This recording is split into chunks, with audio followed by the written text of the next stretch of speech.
is John Groves coming to you from my home studio.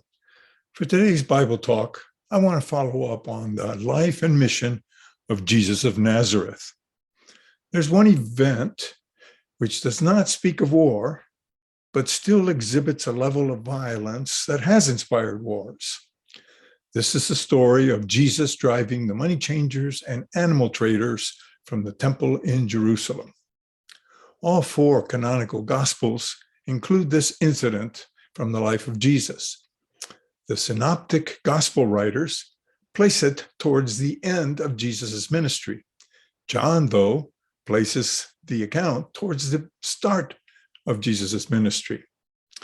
The account in the Gospel of Mark is possibly the earliest of these, which in turn is reflected in the accounts of Matthew and Luke.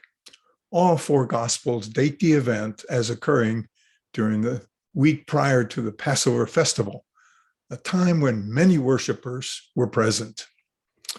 According to Mark, Jesus went into the temple and drove out the animal traders and money changers. And as he was doing so, Jesus stated, "Is it not written, 'My house shall be called the house of prayer for all the nations'? But you have made it a den of thieves." His statement is a mixed quotation from the prophets Isaiah and Jeremiah. The account adds that Jesus overturned the tables of the money changers and the seats of those who sold doves. The Gospel of John adds the detail that Jesus made a whip of cords to drive out the traders. And instead of Jesus' statement of the temple being turned into a den of thieves, John has Jesus stating, "Stop making my Father's house a marketplace."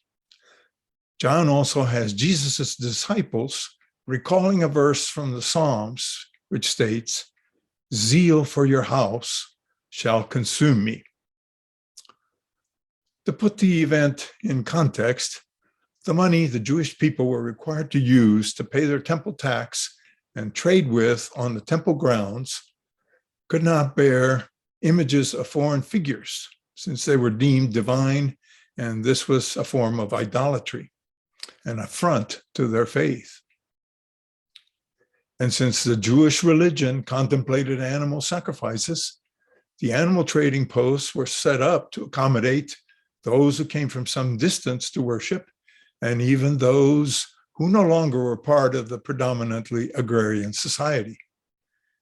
Animal sacrifices, which were in effect then, were divided into three categories.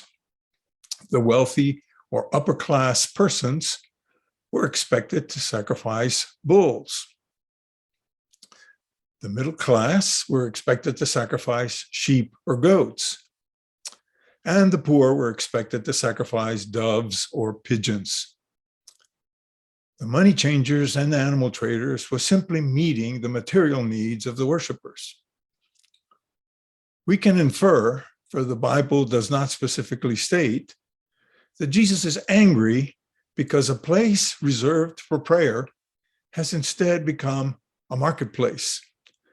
The atmosphere is messy with the droppings of the animals and noisy with the traders shouting out their wares in a crowded floor.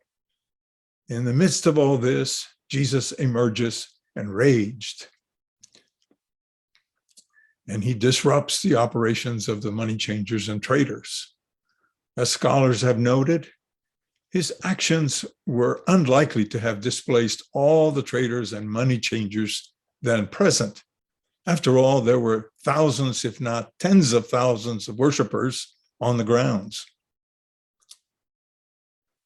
Many scholars defend Jesus' actions as the product of righteous indignation, but from the trader's perspective, and perhaps even on the part of many of the worshipers, his actions are disruptive and unwelcome, even if no one is physically hurt.